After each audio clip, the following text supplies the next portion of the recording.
제가 다니던 중학교에 한문 선생님은 키가 작달막하셨는데 굉장히 야무지게 생기신 분입니다. 근데 그분은 특별히 눈매가 무서웠습니다. 그런데 잘 보면 이 눈매가 거의 살기에 가까운 눈매예요. 선생님을 학생들이 처음에 좀 가볍게 생각했다가 그 선생님의 눈을 마주치는 순간 학생들이 움찔합니다.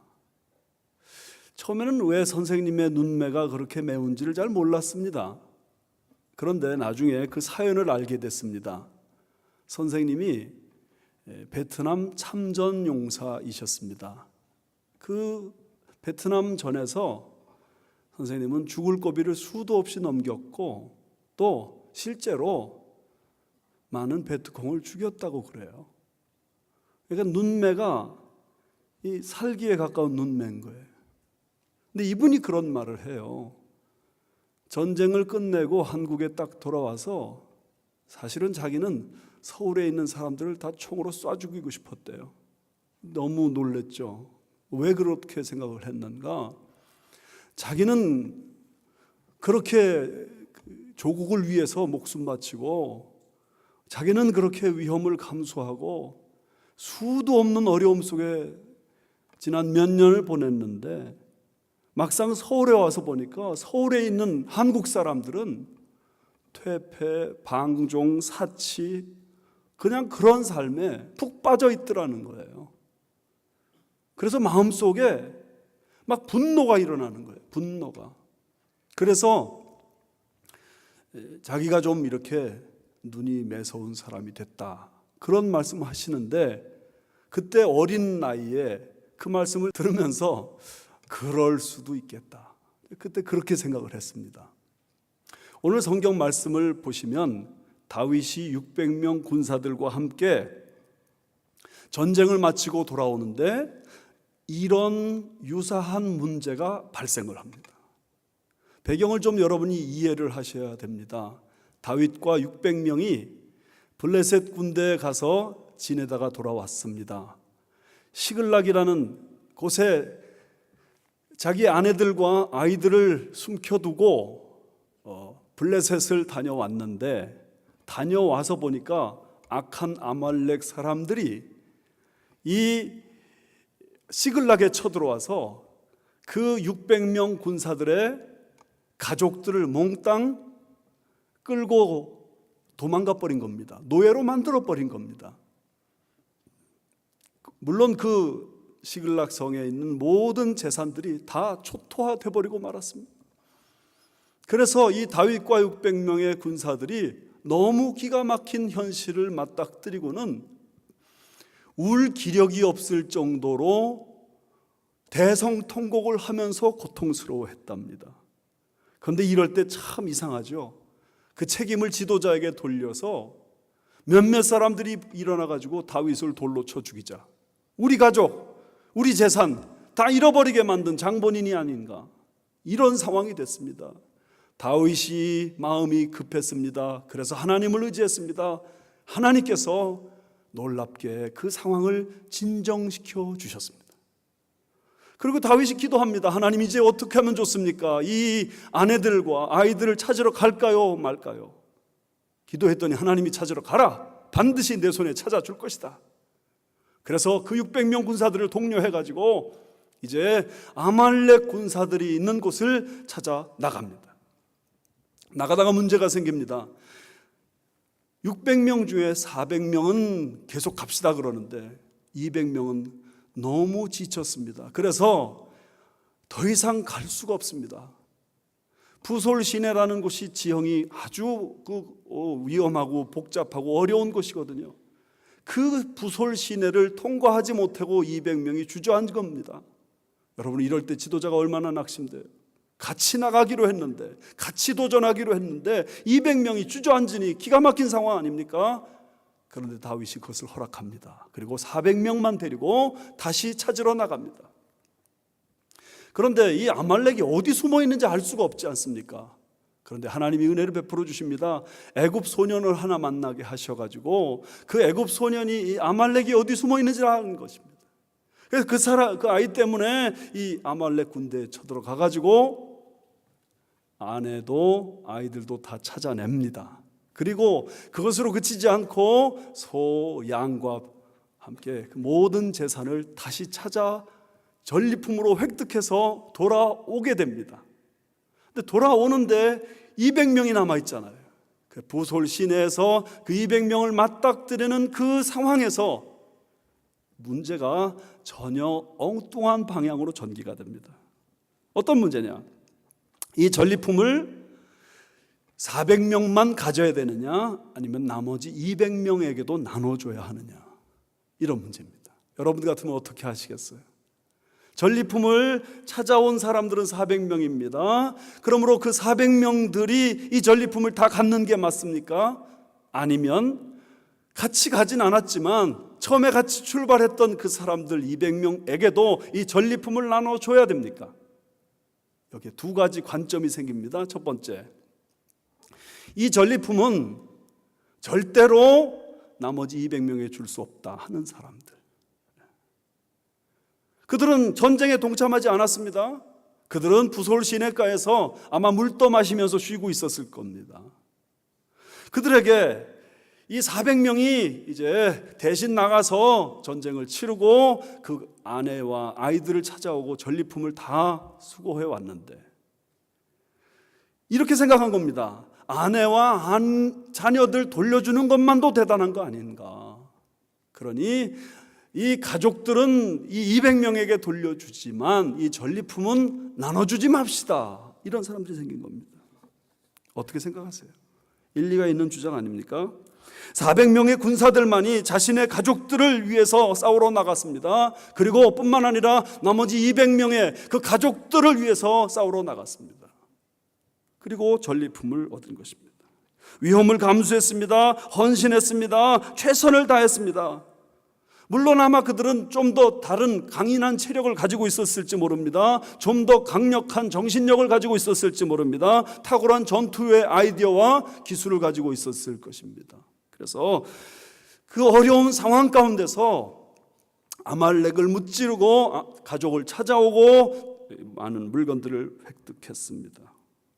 그들은 용감무쌍한 사람들이었고 능력 있는 사람들이었습니다. 그리고 그들은 자신을 아끼지 않고 자신을 바쳐 헌신한 사람들입니다.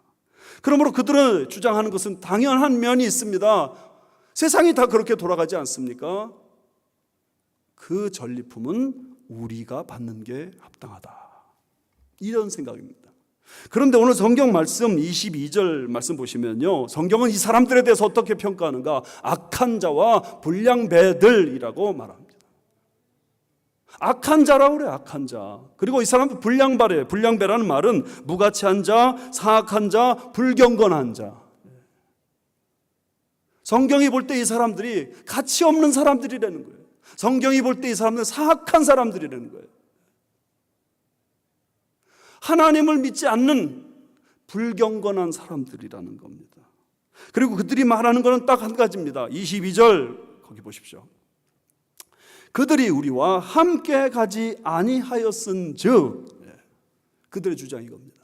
함께 가지 않았으니, 함께 가지 않은 그 사람들이 가족 다시 찾은 것만도 과분하지 무슨 전리품까지 나눠주느냐. 이들의 마음속에 이런 생각이 있었던 것 같습니다. 무노동, 무임금. 일하지 않았으니 대가받지 않는 게 당연하지 않는가. 그런데 오늘 성경 말씀은 이 사람들을 향하여 악한 자요, 불량배와 같다, 이렇게 말하고 있습니다. 두 번째 관점은 다윗의 관점입니다. 다윗은 어떤 사람입니까? 400명과 함께 전쟁에 동참한 사람입니다. 아니, 그 400명을 이끌고 전쟁의 선봉장에 서서 가장 위험을 감수하고 가장 용감하게 싸웠을 사람입니다. 그런데 그 다윗은 어떻게 주장하느냐? 그 400명이 받는 그 전리품, 그것을 나머지 200명에게도 나눠주자. 중간에 낙오했습니다. 분명히 그 사람들은 중간에 부솔 시내가에서 물떠 마시면서 쉬고 있었을 게 분명합니다. 그런데 그 사람들에게도 나눠주자, 그런 말입니다. 그 근거가 무엇이냐? 23절 말씀 보면 단서가 몇 가지 발견되는데, 첫 번째 23절 보시면 나의 형제들아 하고 그 400명에게 호칭합니다. 다윗의 마음속에 이 400명에 대해서 형제의식이 있었다는 것입니다. 공동체의식. 400명이 누군가? 나의 형제다, 나의 가족이다. 그렇게 부른 그 다윗의 마음속에 왜 400명이 아니라 200명까지도 이 전리품을 다 챙겨야 된다고 말을 하느냐? 200명도 나의 형제니까. 400명은 이 사람들을 향해서, 200명을 향해서 형제라고 부르질 않습니다. 오늘 말씀 보면 거기 이렇게 부릅니다. 그들은 우리와 함께 가지 아니하였습니다. 그들이라는 대명사로 부른단 말이죠. 이게 단순히 그냥 그 사람들 그런 의미가 아닙니다. 여기에 냉소적인 그 200명 같이 하지 않은 그 사람들에 대한 섭섭함과 그 괘씸한 마음이 이 속에 분명히 있단 말이죠. 그래서 그들이 우리와 함께 가지 아니하였은즉 그랬단 말이에요. 그러나 다윗의 마음속에는 200명도 형제다. 피는 물보다 진하다고 하죠. 무슨 뜻이에요? 가족의 의미가 바로 그런 거예요. 돈으로서 계산할 수 없는 관계가 가족 관계 아닙니까? 가족이라는 것은 동고동락하는 거예요. 아픔도 같이, 기쁨도 같이, 함께 울고 함께 웃고, 이게 가족이에요. 다윗의 마음속에 그 마음이 있으니 우리 이 형제들에게 이 전리품을 같이 나누는 게 마땅하다, 지금 그 주장을 하는 거예요. 두 번째 이유가 있습니다. 이 전쟁의 승리는 우리 때문이 아니라 하나님 때문이기 때문에. 여기 말씀 22절 잘 보세요. 다윗과 함께 갔던 자들 가운데, 23절이네요. 다윗이 이르되 나의 형제들아, 여호와께서 우리를 보호하시고, 하나님이 보호해 주셨대요. 두 번째, 우리를 치러 온 그 군대를 우리 손에 넘기셨은즉, 하나님이 넘기셨대. 그 다음에 그가 우리에게 주신 것을 너희가 이같이 못하리라. 여기 줄 쳐놓으세요. 그가 우리에게 주신 것, 뭘 주셨어요? 전리품을 주셨어요. 하나님이 이 백성들을 보호해 주셨고, 하나님이 이 아말렉 사람들을 유다 이 다윗의 부하들에게 넘겨주셨기 때문에 전쟁에서 이겼고, 뿐만 아니라 그들이 가지고 있었던 그 모든 재산들을 하나님이 400명에게 넘겨주셨은즉 이렇게는 안 된다. 하나님이 이 전쟁을 이기게 하셨다. 여기에 대해서 그렇게 말할 수밖에 없는 몇 가지 이유를 저는 오늘 본문에서 찾을 수 있습니다. 30장 7절 8절 말씀 가서 보면은 다윗은 이 전쟁을 앞에 놓고 하나님 앞에 기도합니다. 하나님, 이 전쟁 나갈까요 말까요? 여기에 다윗의 신앙의 성숙함이 있습니다. 이전에 그는 그렇게 집요하게 어떤 문제마다 하나님 앞에 묻지 않았어요. 그런데 많은 경험 속에서 하나님의 인도하심이 있어야 전쟁에 승리한다는 것을 경험했어요. 그렇기 때문에 하나님 앞에 물어요. 하나님, 갈까요 말까요? 아내를 찾아오고 자녀들을 찾아오고 가족 재산을 다시 찾는 거, 이건 너무나도 중요함에도 불구하고 그는 하나님 앞에 묻습니다. 하나님, 갈까요 말까요? 그렇게 묻자 하나님이 정확하게 응답하세요. 가라, 반드시 되찾을 것이다. 하나님이 가게 해서 시작된 전쟁이란 말이죠. 두 번째 11절부터 17절까지 말씀 보면 유다 광야란 지역에서 이 아말렉이 어디 들어가서 어떻게 숨었는지 알 수가 없는 상황이었어요. 그런데 애굽 소년을 만나게 하십니다. 그 애굽 소년은 그 지역을 환하게 꿰뚫고 있는 아이였어요. 그래서 그 다윗에게 아말렉 군대가 있는 곳으로 인도해 주었어요. 이게 우연입니까? 만약에 그 애굽 소년이 아니었다면 이 다윗의 군대는 어쩌면 광야에서 헤매다가 어디 있는지 알아야 찾아가서 좀 싸우든지 말든지 할 거 아니에요.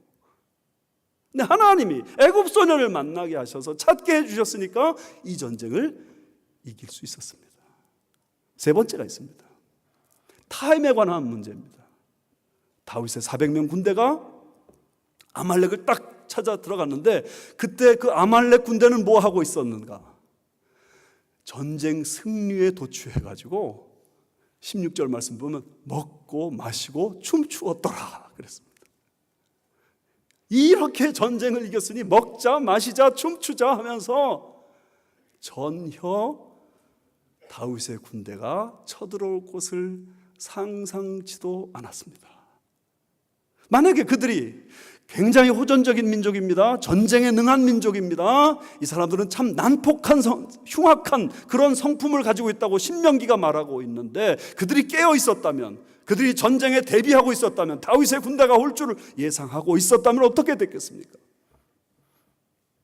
그런데 그들이 먹고 마시고 춤추었기 때문에 여기 16절 17절 말씀 보면 이렇게 되어 있습니다.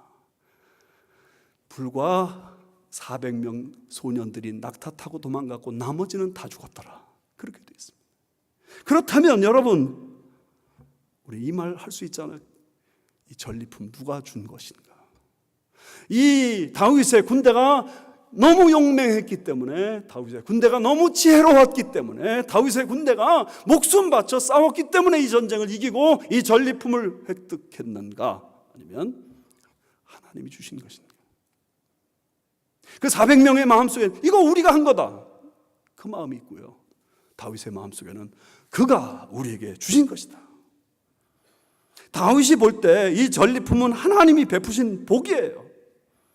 비록 사람들이 헌신했고 위험 감수했고 목숨 바쳤고, 그렇지만 궁극적으로 전쟁을 이기게 하신 것이 하나님이시고 이 전리품을 찾게 하신 것이 하나님이시다. 그러면서 다윗은 24절에 이렇게 말합니다. 이 일에 누가 너희에게 듣겠느냐? 누가 너희 말을 귀 기울여 듣겠느냐? 그런 뜻이 아닙니다. 듣겠느냐 이 말은 동의하겠느냐 말입니다. 누가 너희의 이 의견에, 생각 올바른 사람이, 판단이 진정 정확한 사람이 너희의 의견에 동의하겠느냐? 그러면서 24절 끝에 그는 이렇게 말합니다.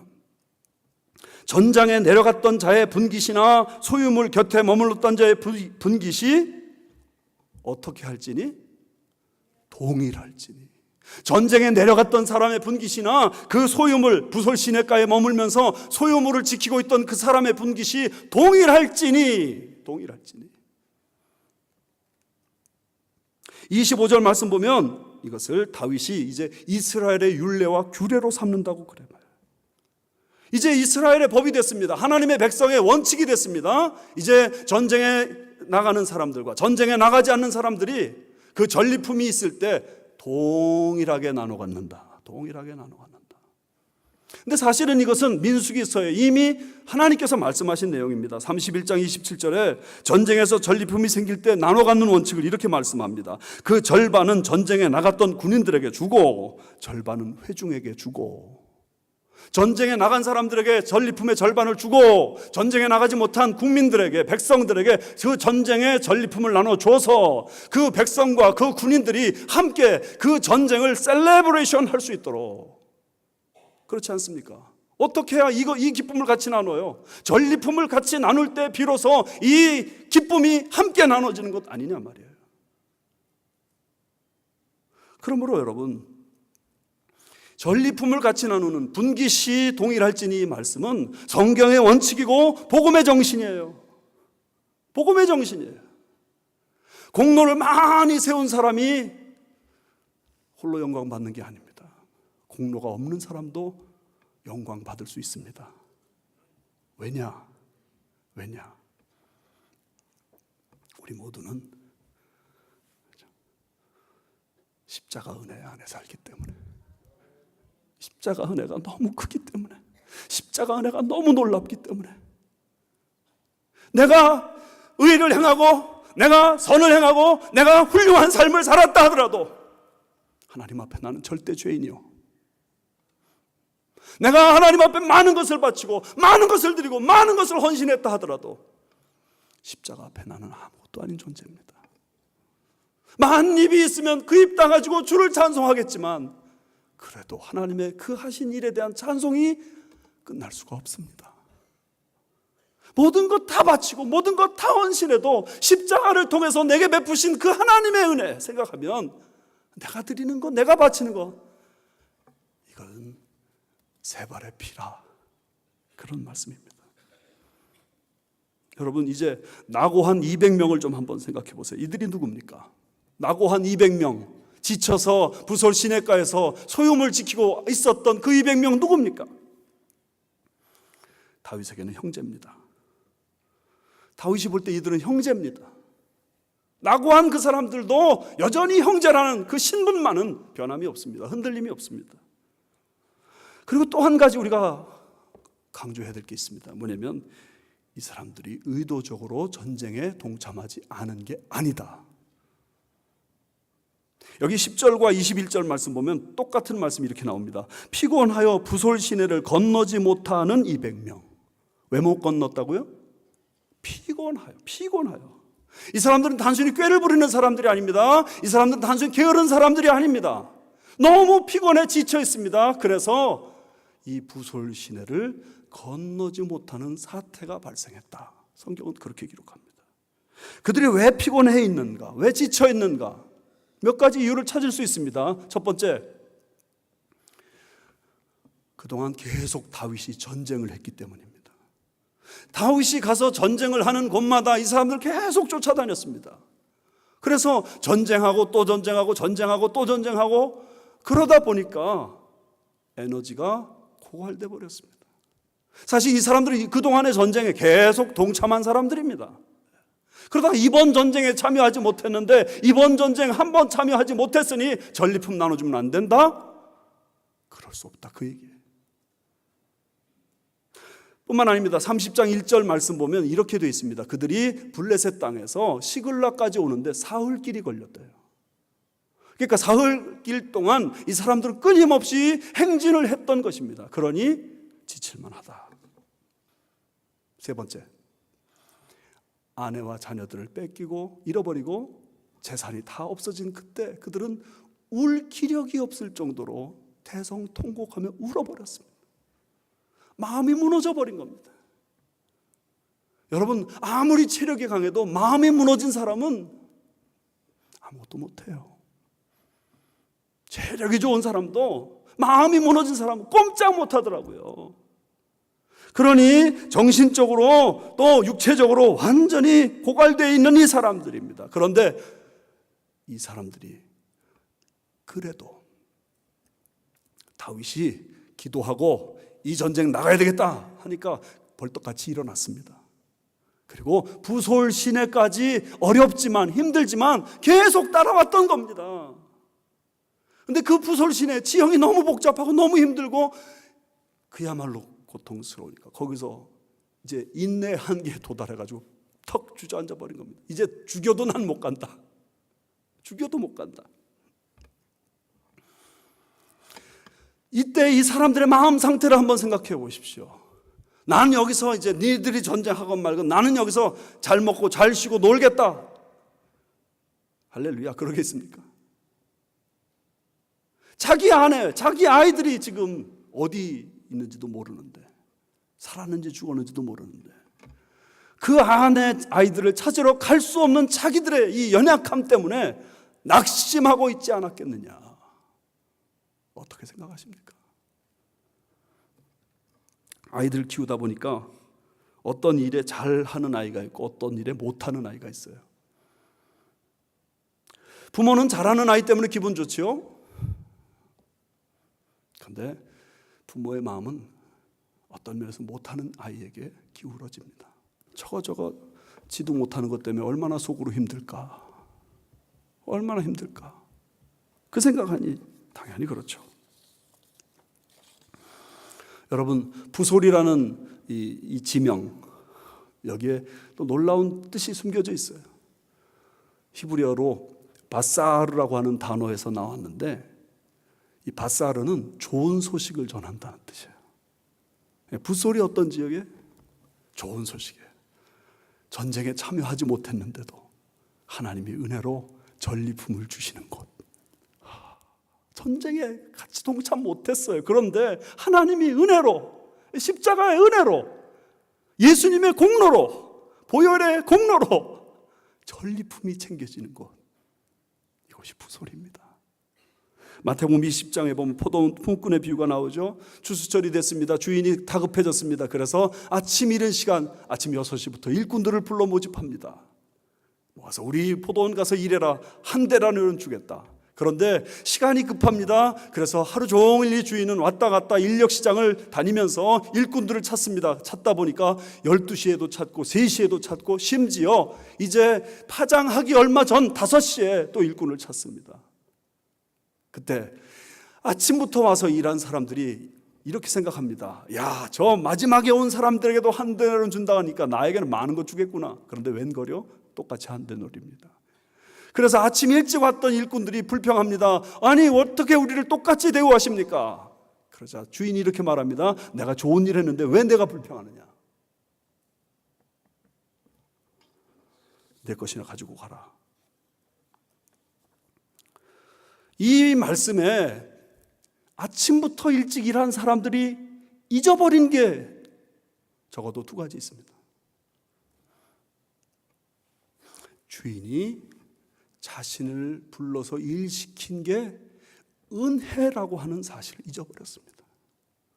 인력시장에 가보세요. 일꾼들 많아요. 그런데 웬 은혜인지 웬 사랑인지 나를 불러서 아침부터 일시켰습니다. 이게 은혜입니까? 은혜가 아닙니까? 2번째, 자신은 아침 일찍부터 일을 시작했기 때문에 아침 일찍부터 행복한 사람입니다. 그런데 오후 5시에 온 사람은 생각해 보세요. 오늘 저녁에 내가 한 데나리온 받지 못하고 집으로 돌아가면 우리 가족들 다 굶어 죽는데 이거 어떻게 하면 좋으나? 고픈 배 움켜쥐고 밤에 잠을 자야 되는데 어떻게 하면 좋으나? 이 사람은 아침부터 불림받고 싶었는데 기회가 닿질 않습니다. 주인이 불러주질 않습니다. 하루 종일 방황합니다. 어떻게 하면 내가 좀 일 좀 해서 한 데나리온 가져갈 수 있을까? 그런데 오후 3시가 돼도 4시가 돼도 사람들이 주인이 나를 불러주지 않으니 얼마나 답답합니까? 그런데 마침 5시에 나를 불러줘가지고 일감을 주어서 한 데나리온을 받게 하니 이거 얼마나 행복한가? 아침부터 일한 사람은 아침부터 행복한 사람이고 오후 5시에 불림받은 사람은 하루 종일 괴롭다가 막판에 행복해진 사람입니다. 마태복음 20장 16절에 주님이 그 포도원 비유 끝에 이렇게 말씀하세요. 이와 같이 나중된 자로서 먼저 되고 먼저 된 자로서 나중되리라. 아침부터 일한 사람이 하루 종일 기쁘게 일했는데 마지막에 그 품삯 받는 순간에 주인을 원망하니 먼저 된 자였지만 나중돼 버리고 말았습니다. 그러나 나중된 사람, 5시에 와가지고 1시간밖에 일하는 그 사람, 주인에 대한 감사의 마음이 차고 넘치니 나중된 자가 먼저 되었습니다. 여러분, 400명의 마음이 지금 어떤 마음일까요? 이 전리품 내가 다 가져야 되는데, 우리가 가져야 되는데 왜 저놈들 나눠주나? 나중되고 말았습니다. 그러나 200명의 마음은 우리는 전쟁에 동참하지도 못했는데, 우리는 아무것도 한 게 없는데, 내가 이런 자격이 없는데 다윗은 정말 훌륭한 지도자다. 나중된 자가 먼저 되었습니다. 사랑하는 여러분, 오늘 우리 다시 한번 확인할 것은 우리가 형제라는 사실입니다. 이것을 놓치지 마십시오. 절대로 놓치지 마십시오.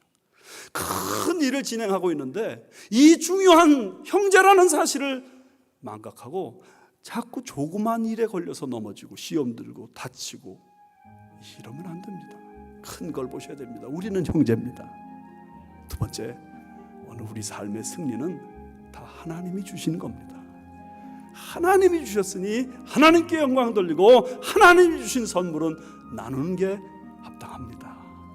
분깃이 동일할지니 이 동일한 분깃 같이 손에 들고 함께 춤추고 기뻐하고 즐거워할 때 하늘에 계신 우리 아버지도 기뻐하실 줄 믿습니다.